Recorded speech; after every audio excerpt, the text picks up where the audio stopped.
mechanism where we can provide equity and counterpart so that other investors will invest in those projects.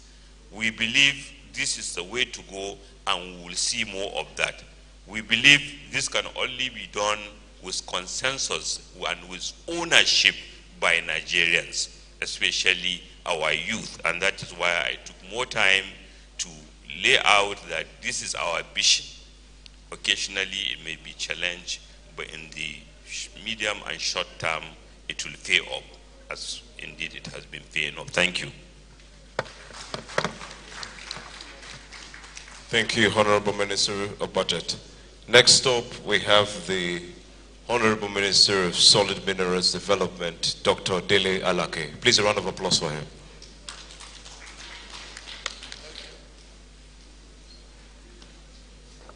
Your Excellencies on the high table, who are also my colleagues in the Federal Executive Council, and all my other colleagues, all protocols observed, because time is fast spent. So we can dispense with a few of the protocols list. Distinguished ladies and gentlemen, and Nigerians in general, you have been suffused with a lot of statistics, a lot of figures, a lot of facts, and a lot of submissions on the concrete steps that this government have taken in the last 1 year plus. My duty is not to add to the bombardment of figures and statistics. I just want to speak from the heart to Nigerians in general, and to lay out a few facts, maybe forgotten, but few facts that need to be re-injected into the public psyche.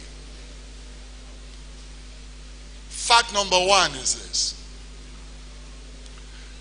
the rot that this administration met in office when it came into office, the national rot straddled all strata of national life.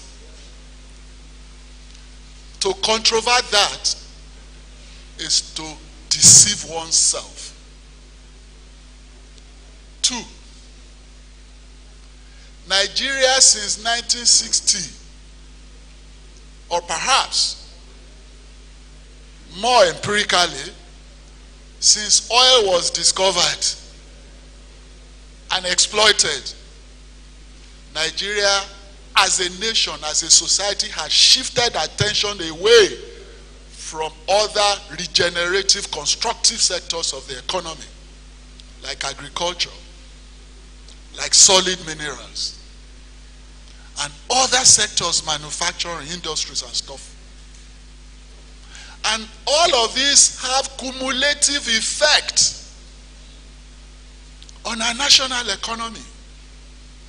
And because of the effect, the economic buoyancy through the free flow of petrodollars over several decades, even our values as a society took a downward trend.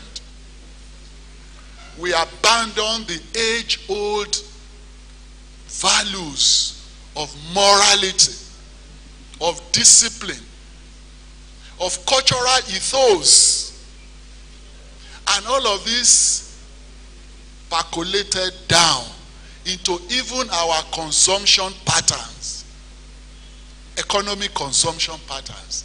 All of these things are bound to have an effect down the road. So we are going through the paroxysms of the effect of economic miasma, which had been a result of decades of either mismanagement, wrong priorities, perpetuation of wrong values in the society. There's no way any society will escape the effects of all of these misadventures. However, we all recognize that these things, negativities, have been there for long. And we all recognize the fact that something had to give. We must collectively as a society change the course of our destiny. But until last year, nobody in authority had the guts to take those painful, necessary, bold decisions until this government came into place. And then the issue of subsidy, which was removed, some say with a fiat. If that wasn't removed with a fiat, if we had gone into the usual debates and all that, till now we'll still be embroiled in the debates and no decision will be taken and the nation will be tottering on collapse. It only took a bold leader to take that bold decision when it was necessary. Now we are at the cusp of history. Nigerians must decide whether we need to go on and make progress and let the necessary bold policies, albeit painful in some aspects, whether we should let those policies grow into maturity or we regress as a society. We must take that decision. We can't escape it. You can't make an omelette without breaking the eggs.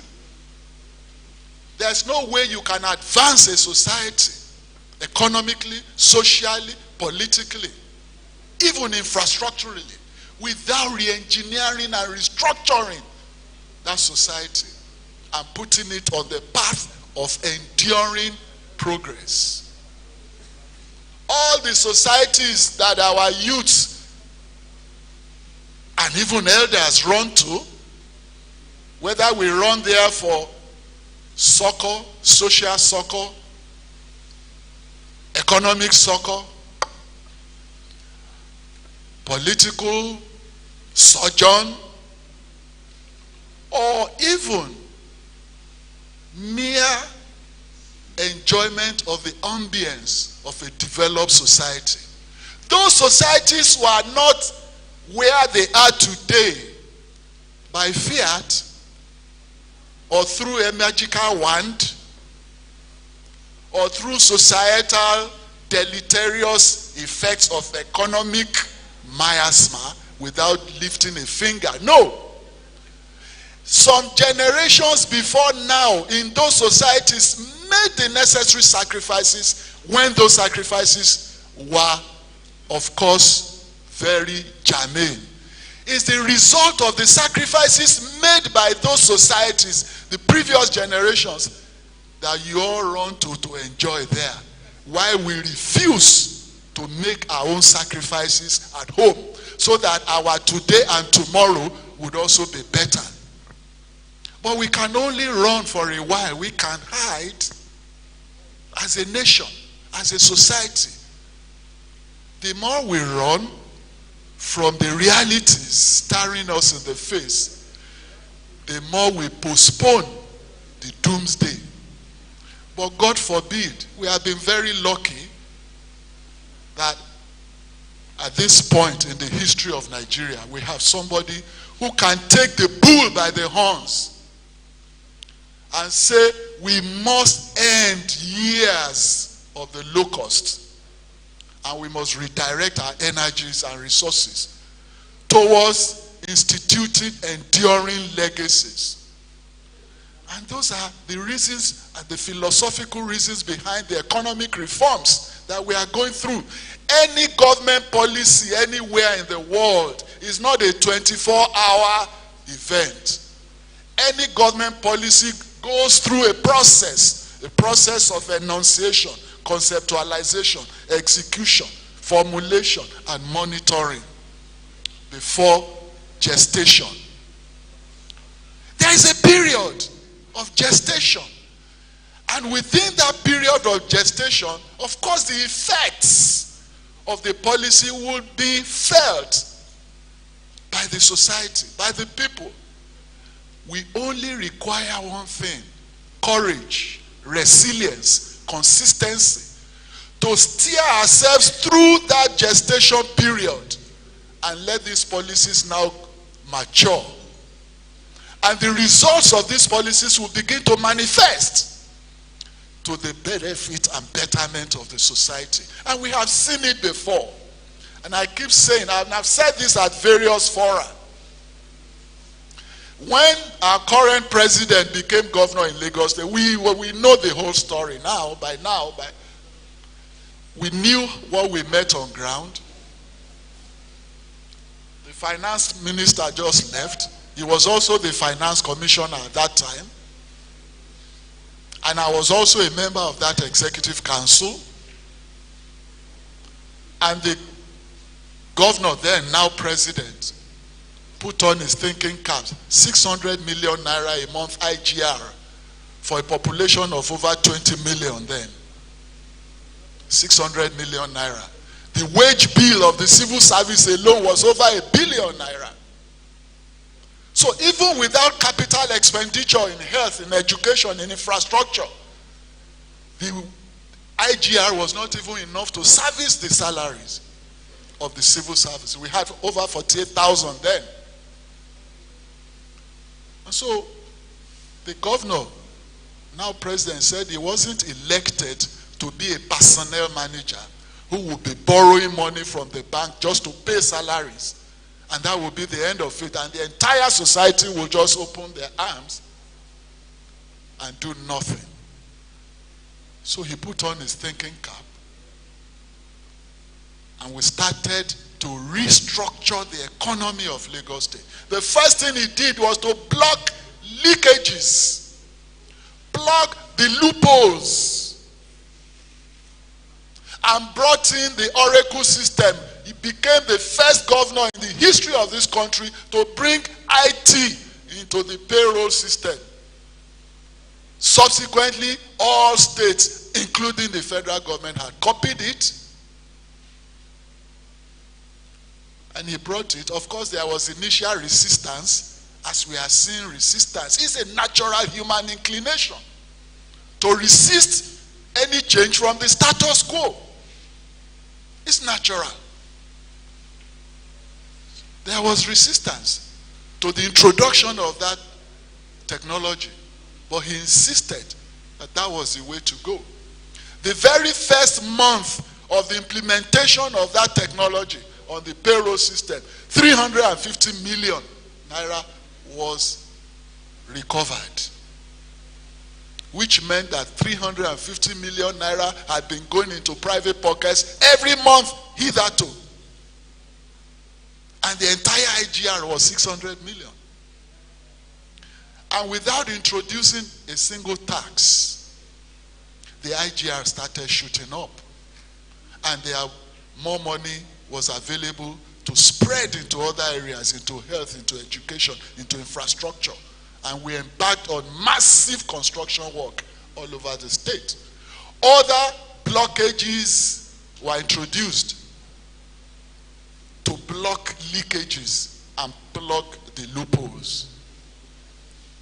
And of course, ladies and gentlemen, these reforms were also resisted by the society at that subnational level at the time.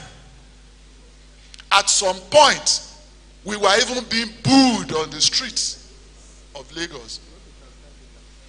But this governor then maintained that courage, the boldness, the consistency and resilience. And we steered the state through that gestation period, which was painful. And today we know the result. We know what the Lagos IGR is. It's not by fluke. It's by meticulous formulation and execution of the right policies. Today, arguably, Lagos' economy is larger than several African countries. put together. It didn't happen by accident.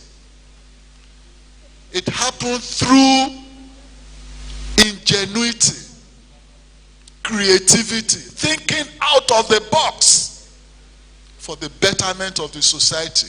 What we need as a nation is to allow these economic reforms and various interventions to mature through the gestation period into reality. And Nigeria will never be the same again. Nigeria will never regress again. Nigeria will be put on a solid economic platform for this and future generations. And history will be kind to this generation for having the resilience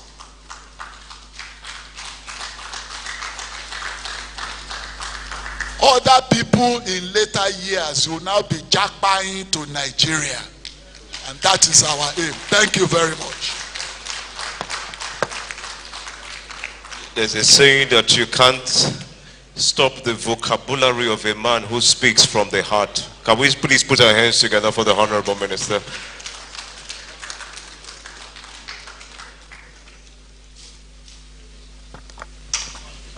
Yes, thank you very much.